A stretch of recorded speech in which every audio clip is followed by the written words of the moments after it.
오늘은 여호와를 찾으라 그리하면 살리라는 말씀의 제목을 가지고 함께 은혜를 나누고자 합니다. 아모스서입니다. 사실 이제부터는 다 우리한테 굉장히 좀 낯선 성경이기도 하고 평소에 잘 읽지 않는 그런 부분이기도 합니다. 이번 기회에 한 번쯤은 전체적인 내용을 여러분이 또 정리하고 이해하시는 좀 좋은 계기가 되었으면 좋겠습니다. 아모스는 선지자 이름입니다. 이분은 BC 8세기에 활동한 선지자인데 그 시대에 활동한 선지자가 누구였냐면 이사야, 호세야, 미가가 있습니다. 뭐 정확히 우리가 그 연도까지 기억하기는 어렵겠지만 대충 이런 분들이 비슷한 시대에 사역을 하셨구나라고 이해하시면 좋을 것 같습니다. 아모스가 활동하던 당시 선지자가 호세아라고 그랬습니다. 혹시 기억하십니까? 그때 북이스라엘의 왕이 누구였는지. 제가 호세아 때의 말씀을 드렸었는데 여로보암 2세였습니다. 그리고 그때는요, 북이스라엘이 경제적, 군사적으로 가장 전성기를 누리던 때였다라고 말씀을 드렸습니다. 특히나 이제까지 가난하게 살던 북이스라엘이 중개무역을 통해서 엄청난 부자가 되었다라고 했습니다. 하지만 여러분, 아무리 나라가 부자가 된다고 해도 어느 시대, 어느 사회에서든 빈부의 격차는 존재합니다. 근데 문제는요, 북이스라엘은 이 빈부의 격차가 커도 너무 컸다라는 겁니다. 사실 빈부의 격차가 이렇게 엄청나게 벌어진다라는 얘기는 개인의 노력의 문제라기보다는 사회적인 가치, 사회적 시스템의 문제가 더 크다라고 볼 수 있습니다. 특별히 이 부를 독점한 부자들이 더 큰 부를 갖기 위해서 가난한 자들을 탈취하는 방법을 제도적으로 만들어 버릴 때 사실은 그 사이의 빈부 격차는 엄청나게 벌어지게 되어 있습니다. 사실 여로보암 2세 때가 그랬습니다. 북이스라엘은 경제적으로 큰 번영을 누렸다고는 하지만 실상은 이 번영의 혜택이요 모두에게 골고루 돌아가지 못했다는 겁니다. 소수의 부자들이 이 번영을 독차지하고요 다수의 가난한 자들은 더 고통을 받는 그런 상황이었습니다. 사실 사람의 욕심이라는 것 여러분 한도 끝도 없습니다. 그렇기 때문에 우리가 꼭 기억하셔야 될 것은 욕심은 채워서 만족되어지는 것이 아니라 절제되어질 때 만족되어진다는 겁니다. 하지만 문제가 있습니다. 욕심을 절제한다는 것, 그게 정말 어렵습니다. 지나친 소비 욕구 때문에 여러분 인생을 망친 사람들이 우리 주변에도 여러분 많이 보실 겁니다. 근데 사실 누가 뭐 좋은 거 갖고 있으면 굳이 필요하지 않아도 비교하기 때문에 더 사고 싶고 더 그 사람보다 좀 화려해지고 싶은 것, 그게 인간의 어떤 기본적 욕구일 수도 있습니다. 특별히 우리가 살고 있는 이 자본주의 사회는 어떤 사람이 성공한 사람이라고 얘기합니까? 돈 많이 벌어서 아주 남들이 살 수 없는 것들을 소비할 수 있는 그런 능력을 갖고 있는 사람, 그 사람들이 성공한 사람이라고 그렇게 이 자본주의 사회에서는 대우를 해주고 있습니다. 여러분 이런 분위기 속에서 사회적 분위기 속에서 살다 보니 욕심을 절제하면서 우리가 좀 소비를 적절하게 줄이며 산다라는 것, 그거 정말 쉽지 않은 일입니다. 하지만 여러분 뭐든요 지나치면 탈이 난다고 합니다. 많이 벌어서 많이 소비하는 것, 이게 행복이라고 이 자본주의가 가르쳤는데 사실 여러분 이것 때문에 지금 인류는 어떻습니까? 여러분 이 기후변화라는 엄청난 재앙 앞에 서게 되었습니다. 여러분 기후변화라는 게 뭐 누구 한 사람만의 탓일까요? 우리 모두 다 책임이 있지 않겠습니까? 우리가 타고 다니는 자동차, 우리가 소비하는 모든 에너지에서 나오는 그 부작용 때문에 기후변화가 일어나고 있습니다. 그렇다고 친다면 솔직히 아프리카나 가난한 나라 사람들에 비해서 지금 에너지를 몇 배나 더 쓰고 있는 선진국에 사는 우리도 거기에 그로부터 책임에서 자유로울 수가 없는 사람이라는 겁니다. 사실 문제는 이런 부분들을 좀 우리가 깨닫고 어떻게 해야 될까요? 좀 절약해야 좀 줄여야 된다라는 생각을 좀 해야 되는데 사실 우리가 또 그렇게 살기가 더 어렵습니다. 오늘날 이 시대는 점점 더 과시적인 그 지나친 소비가 아주 만연하는 그런 시대이기 때문에 어떻게 살려고 해요? 돈 좀 더 벌어가지고 어떻게 하면 더 많이 쓰고 잘 쓰고 살까를 고민하는 그런 인생들이 너무나 많다라는 겁니다. 그러다 보니까 그 반작용으로요, 이제는요, 과시적인 지나친 소비를 위해 돈 버는 일에 인생 올인하는 것, 그거 좀 그만하고 소비를 줄이자라는 겁니다. 소비를 줄이면 그만큼 돈 버는 시간도 줄일 수 있다는 겁니다. 그러면 좀 적게 쓰고 오히려 좀 적게 벌고 내가 하고 싶은 일을 즐기며 좀 살자라고 하는 여러분 그런 사람들도 꽤 늘고 있습니다. 사실 이런 변화를 가만히 보시면 여러분 자본주의의 어떤 문제점을 어떻게 해결해 가느냐. 사실 많은 사람들이 남들 돈 많이 버니까 나도 많이 벌어야겠다라고 서로 경쟁하듯이 돈 버는 일에 눈이 멀어 사는 시대이지만 여러분 결국 그렇게 되면 모두가 망하는 세상이 됩니다. 특별히 자본주의라는 것은 절제되지 않는 탐욕이 가장 큰 문제입니다. 근데 여러분 이 문제를 어떻게 해결할 수 있을까요? 모든 사람이 정말 원하는 만큼 돈 갖게 해줄 수 있는 그런 세상을 만들면 유토피아가 정말 유리할 수 있을까요? 여러분 이건 말 안 되는 일인 거 다 아시죠? 사실 이거 여러분 돈의 문제가 아니라 난 가치의 문제입니다. 결국 자본주의 사회의 문제는 돈으로 해결할 수 있는 것이 아니라 가치의 변화로 해결될 수 있다는 것, 이게 또 다른 이 사회운동의 변화가 말해주고 있습니다. 이런 얘기 들으면 여러분 부러우시지 않으세요? 이미 죽을 때까지 써도 다 쓸 수 없는 돈을 모아놓고 산다. 우리 중에 그런 분 계십니까? 이게 없으니까 많이 안 통하시네요. 그럼 어떠세요? 이런 삶이 되면 정말 부럽지 않으실까요? 모르겠습니다. 저도 이제 나이가 중년이 넘어가니까 안 부럽더라고요, 이제. 근데 아마 20대, 30대들은 정말 20대의 나이에 여러분 죽을 때까지 써도 다 쓸 수 없는 돈을 모아놓고 산다고 한다면 얼마나 행복할까? 여러분 행복하지 않습니다. 참 아이러니하게도 참 제가 봐도요. 저 노인분은 정말 저 정도 돈이면 이제 정말 돈 걱정 안 하시고 좀 이제는 좀 쓰면서 사시면 좋겠는데 하는데도 여전히 돈 욕심을 내고 사시는 그런 부자들을 여러분 종종 보게 됩니다. 근데 여러분 세상에 그런 부자가 많습니다. 그분 통장에 아니 그분 부동산이 이미 죽을 때까지 다 써도 못 쓰지 마라 그런 돈을 갖고 계심에도 불구하고 그럼에도 불구하고 여전히 돈 버는 일에 눈이 좀 멀어 살고 계시는 분들이 꽤 많습니다. 근데 여러분 그런 분들이 제일 듣기 싫어하는 단어가 뭔지 아십니까? 정의, 공의 이런 말 하면 되게 싫어하십니다. 지금 세상 이대로 좋은데 왜 자꾸 딴소리 하냐는 겁니다.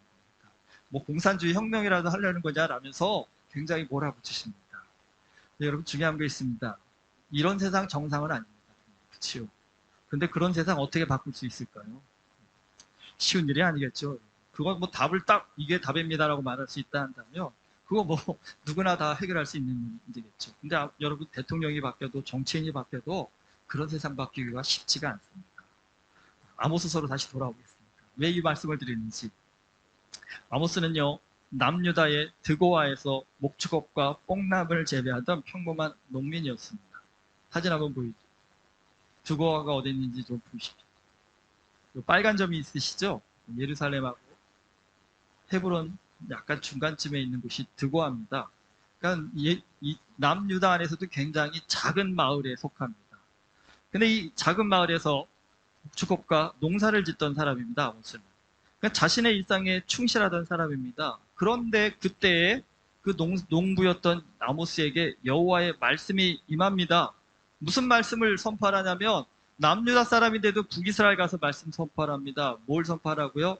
지금 북이스라엘 왕이요 여로보암 2세 때라고 말씀드렸죠. 아주 돈이 넘쳐나서 흥청망청 사는 그런 시대였다는 겁니다. 그 사회에 가서 뭐라고 얘기하냐면 돈에 눈먼 저 북이스라엘에 가서 여호와의 말씀을 선포하라는 겁니다. 특별히 누구한테요? 온갖 특권을 가지고 탐욕에 물든 북이스라엘의 정치 지도자, 귀족, 종교 지도자들에게 여호와의 정의와 공의가 무엇인지를 가서 선포하라고 얘기합니다.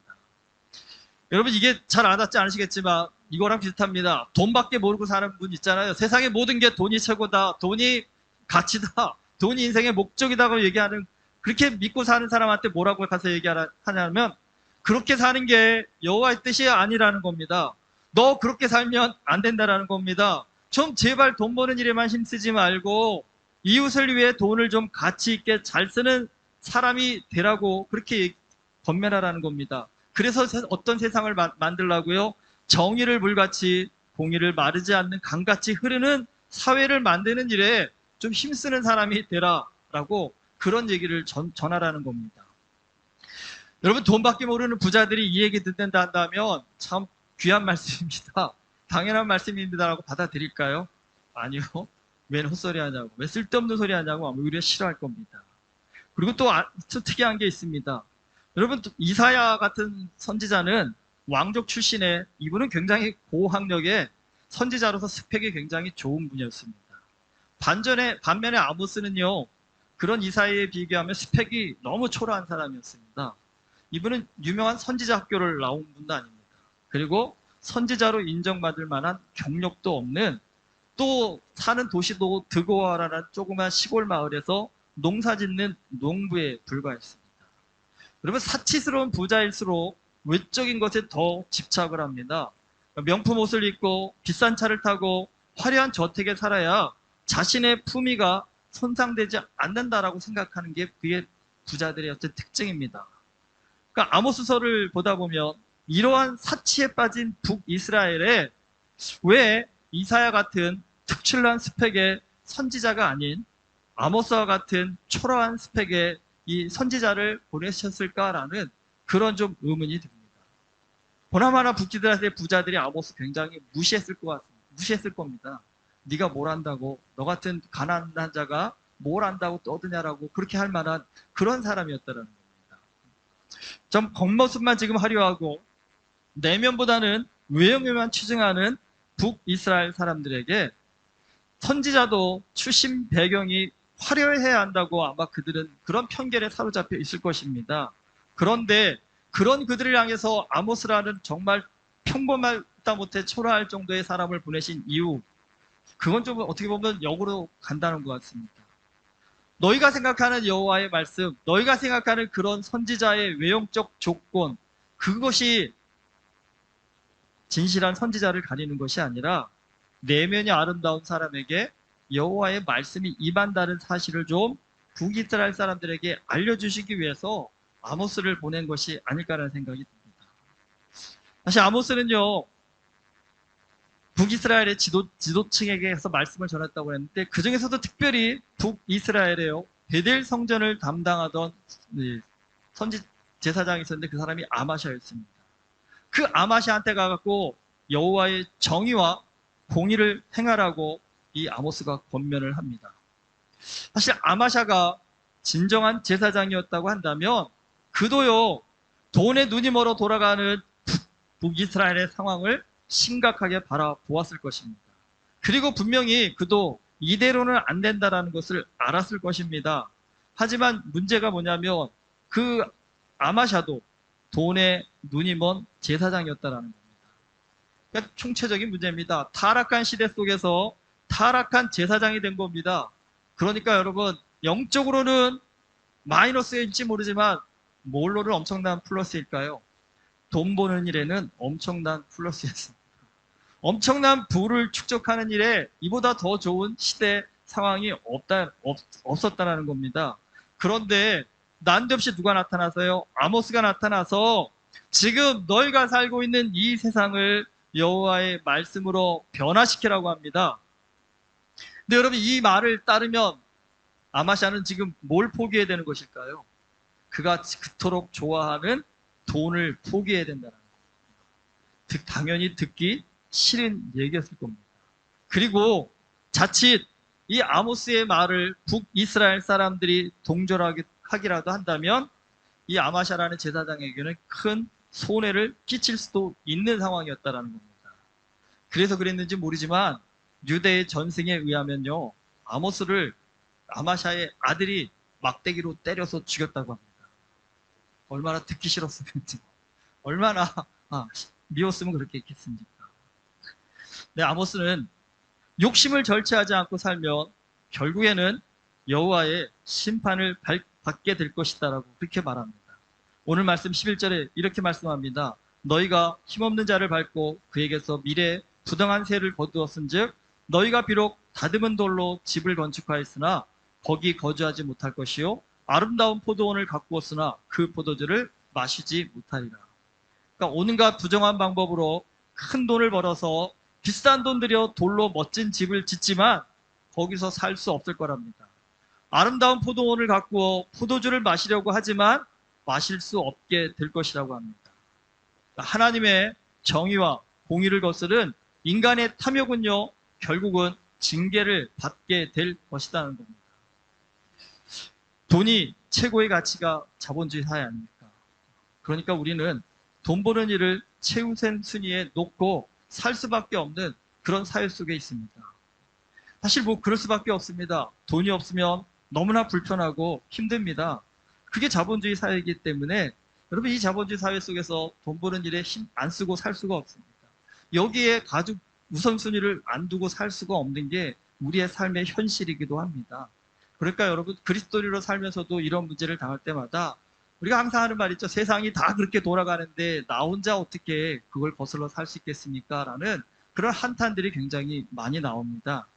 그런데 여러분, 좀 냉정히 좀 따져보셔야 됩니다. 과연 이 모든 문제의 원인이 다 자본주의 체제의 문제일까요? 오늘 설교 듣고 한 목사가 자본주의 체제를 좀 전복시키고자 하는 그런 사회 불순 세력 아닌가 이렇게 생각하시면 안 됩니다.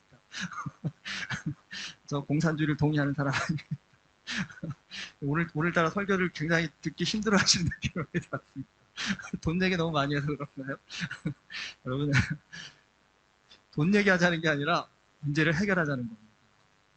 저도 자본주의 세상에서 돈의 달콤함을 많이는 아니지만 조금은 맛보 알던 사람이고, 저도 젊은 날에는 돈 버는 일에 정말 인생 정말 많이 올인하며 살아왔던 그런 사람이기도 합니다. 그래서 뭐 저도 젊은 날에는 자본주의를 비판하는 얘기도 참 많이 듣잖아요. 그 외에 많이 저도 막 피가 끓어오르는 그런 때도 있었습니다. 그런데 여러분, 하나님을 만나고 나서 보니까 이게 자본주의 문제가 아니라 사실 우리는 핑계를 대고 있는 것입니다.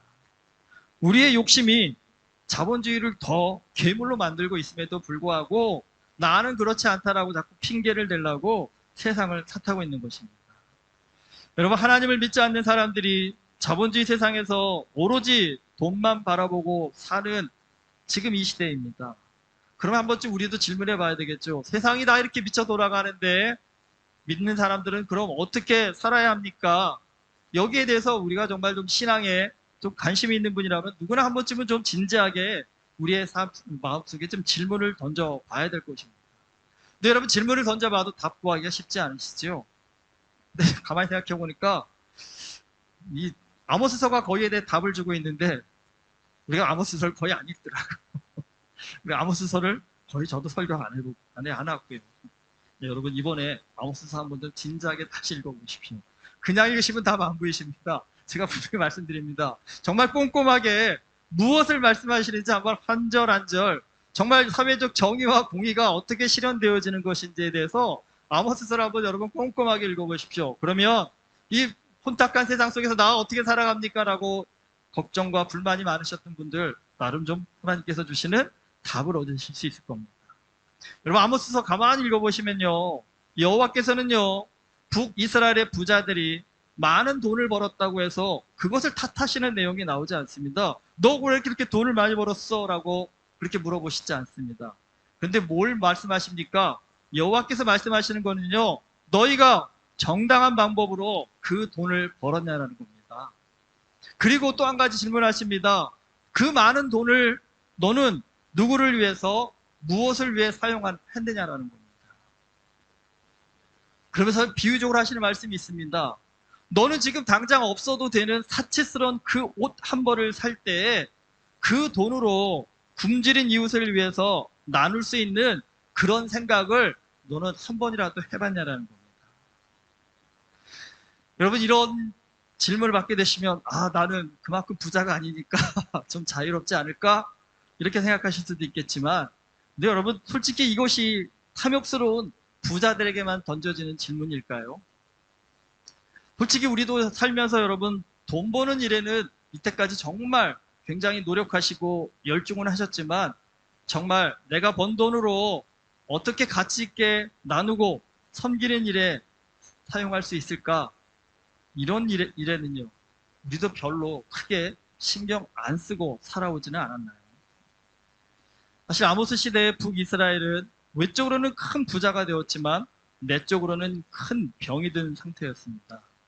그러니까 욕심을 절제하지 못해서요, 온갖 부정이 판치는 사회가 되었고, 사랑하고 섬기는 공동체 정신은 사라지고, 나만 편하고 나만 좋으면 된다라는, 그래서 여러분, 가진 자는 배가 터질 만큼 더 가지고, 없는 자는 굶어 죽을 만큼 힘들어지는 불의한 사회였다라는 겁니다. 자, 이런 세상 어떻게 변화시킬 수 있을까요? 젊은 날에 이런 얘기 듣다 보면 피가 거꾸로 올라서 정말 타도하자, 자본주의자, 자본가들, 부자들 그렇게 얘기할 수 있잖아요. 그 젊은 날에 왜 공산주의 혁명을 들을 때 왜 거기에 혹하는 이유가 어디 있겠습니까? 이 불의한 세상은 도무지 가르치고 권면해서 바꿀 수 없다라는 거죠. 혁명을 일으키지 않는 한 바꿀 수 없다라는 겁니다. 근데 여러분, 공산주의 혁명이 정말 세상을 변화시켰나요? 결국은 욕심의 문제입니다. 자본주의든 공산주의든 욕심의 문제입니다. 근데 인간의 욕심이라는 게 제도나 법으로 규제할 수 있다고 한다면 얼마나 좋겠습니까? 근데 해보니요, 안 됩니다. 아무리 법으로 규제한다 할지라도 돈에 눈먼 사람들은 그 법을 피해가서 어떻게든 돈 벌 궁리를 온갖 편법을 동원해서라도 돈 버는 방법을 찾아냅니다. 결국은요, 여호와의 말씀으로만 인간의 욕심은 규제될 수 있다는 것, 그게 아무수서의 핵심입니다. 돈에 눈먼 사람이 여호와의 말씀을 듣고 좀 인생의 가치를 바꾸라는 겁니다. 야, 이제까지 인생의 의미가 돈에만 있는 줄 알고 살아왔는데 여호와를 만나서 여호와의 말씀을 듣고 깨달아 보니까 정말 행복하고 가치 있는 인생은 돈으로 해서 발견되어지는 것이 아니라 하나님 안에서만 발견되어지는구나. 이것을 여러분, 그 사람이 깨달아 알 때 어떻게 되겠습니까? 인생의 태도, 가치, 방향이 바뀐다라는 겁니다. 변화된다라는 겁니다. 그래서 아모스 선지자가 오늘 외치지 않습니까? 여호와를 찾으라, 그리하면 살리라. 이게 무슨 말씀일까요? 북이스라엘 부자들은 비웃었을 겁니다. 여호와를 찾으라, 그리하면 살리라. 우리 여호와 안 찾아도 지금 잘 살고 잘 먹고 있는데 뭔 소리야? 왜 헛된 소리 하고 그러냐? 이렇게 빈정거렸을 겁니다. 근데 여러분, 이게 무엇을 의미할까요? 그들은 어떻게 보면 모래 위에 기초를 세운 흔들리는 그런 집 위에 살고 있는 겁니다. 조금만 비바람이 불면 무너질 수 있는 그러한 집에 살면서도 나는 안전하다, 나는 평안하다, 나는 행복하다라는 착각 속에 살고 있다는 겁니다. 돈만 많으면 내 인생의 모든 걸 해결할 수 있을 거라고 그렇게 생각하고 살았지만 결국에는요, 그 돈이 아무 힘을 쓸 수 없는 그 날이 오고 말 거라는 겁니다. 그게 언제입니까? 아수르가 침공해가지고요, 북이스라엘을 쑥대밭을 만들어버리지 않습니까? 그런데 여러분, 누가 제일 고통을 받나요? 돈 많이 가진 사람일수록 더 고통을 받습니다. 도망도 못 가요. 왜요? 너무 비싸고 화려한 것들이 여기 많다 보니까 포기하고 못 가는 겁니다. 그러니 결국은 어떻습니까? 쳐들어오는 적군들 앞에서 그대로 적군들에게 노출될 수밖에 없고, 적군들한테 이 금이라도 던져지면 생명을 살려줄지 않을까 생각해봤지만, 여러분, 적들이 바본가요? 얘 하나 목만 베면 이게 다 내 건데 굳이 왜 치사하게 그만 금덩이 하나 얻자고 그 사람 목숨 살려줄 이유가 어디 있겠습니까? 차라리 가난한 백성들은 피난 가기도 쉽습니다. 도망가 그러면요, 챙길 것도 없어요. 그냥 나 도망가면 되는 거거든요. 결국은 누가 복이냐는 겁니다, 인생에서요. 네, 여러분, 비단 돈만 그런 것이 아닙니다. 여호와가 우리의 삶의 우선순위에서 밀려나서 여호와보다 앞세우는 모든 것들은 결국은 우리의 인생에 이처럼 고통으로 돌아올 수 있다는 겁니다. 돈에 눈멀어 살며 고통된다는 겁니다. 공부 잘해서 성공하면 되겠지라는 이 생각조차도 결국에는요, 우리의 삶에 고통으로 다가올 수 있다는 겁니다. 인생의 모든 길이 어디에 있다고요? 여호와 안에 있다는 겁니다. 하나님 안에서 우리가 바른 삶의 목적, 이유, 가치, 뜻을 발견할 때에 우리는 비로소요, 세상 모든 사람들이 돈에 미쳐 돌아가는 자본주의라고 해도 그 속에서도 돈의 노예가 아니라요, 오히려 우리가 돈의 주인이 되어서 돈에 쫓기는 삶이 아니라 돈을 누리며 사는 그런 인생을 살게 된다는 것입니다. 여러분, 많이 번다고 행복할 거라는 것, 그거를 여러분, 이제 그걸 진리라고 생각하시는 분은 없을 줄 압니다. 여러분, 여호와를 찾는 것이 우리의 삶이 올바라지고 복되지고 능력 있게 살게 되는 여러분 진리의 길인 줄 믿습니다. 오늘 우리 마음 가운데 좀 뭔가 허하시다고 한다면 허할수록 자꾸 세상 것에 뭔가 쫓기지 않나요? 돈으로 뭔가 채워보고 싶고 인기로 채워보고 싶고 사람들로부터의 어떤 관심으로부터 채워주고 싶어하는 그런 마음을 가질 때가 많으실 텐데 여러분 그것으로는 우리의 그 허함이 절대로 채워질 수 없습니다. 하나님을 만나셔야 됩니다. 하나님 안에서 바른 삶의 가치와 목적을 발견하게 되어지실 때에 여러분 누가 옆에서 벤츠 타고 가도 거기에 마음 흔들리시지 않습니다.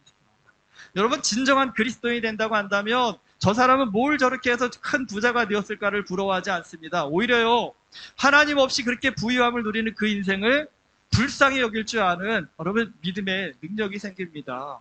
여러분 인생은 속을 들여다보면 부자든 가난하든 인생에서 느끼는 고민과 갈등은 똑같습니다. 근데 여러분 우리가 영의 눈이 없으면 심령이 보이지가 않잖아요. 그러니까 보여지는 겉에만 보고 부러워하고 따라가려고 하는 것, 시기하고 질투하는 것이지요. 여러분 진짜 여호와를 만나서 영의 눈이 열려지게 되면 여러분 세상 사람이 아무리 화려한 삶을 산다고 해도 그 화려한 겉모습에 우리가 마음이 뺏기는 것이 아니라 그 심령을 바라볼 수 있기 때문에 아 저렇게 화려해도 하나님 없으면 결국 인생이라는 건 아무것도 아니구나. 오히려 더 불행한 인생이 되는구나라고 여러분 확신을 갖게 됨으로 인해서요. 오늘 내가 비록 가난할지라도 여호와 안에 내 삶의 목적과 의미를 두고 사는 사람이라고 한다면 충만한 만족함과 감사와 기쁨으로요. 수백억, 수천억의 자산가도 누리지 못하는 천국 백성의 기쁨을 우리의 삶 가운데 누리며 사는 그런 복된 인생이 되는 줄 믿습니다. 여러분 여호와를 찾으라 그리하면 살리라고 하셨습니다. 여호와를 찾을 수 있는 우리 모두가 될 수 있기를 주님의 이름으로 축원합니다. 기도하시겠습니다. 하나님 아버지, 우리 마음 안에도 욕심이 가득하여서 참된 것을, 가치 있는 것을, 진리를 보지 못하고 어리석은 세상의 헛된 것에 마음 뺏겨서 오늘도 우리에게 주신 이 복된 인생을 스스로 고난 가운데로 몰아가고 살고 있는 어리석은 우리의 삶의 모습을 이 시간 고백합니다. 여호와를 찾게 하여 주시옵소서. 그래서 삶의 바른 길을 하나님 걸어갈 수 있는 우리 모두 되게 하여 주시옵소서. 헛된 세상의 것에 마음 뺏기지 않고 오직 우리 주 예수 그리스도만을 바라보며 담대하게 믿음의 길을 걸어갈 수 있는 우리 모두 되어줄 수 있도록 성령께서 우리의 마음을 주장하여 주시옵소서. 예수 그리스도 이름으로 기도드립니다. 아멘.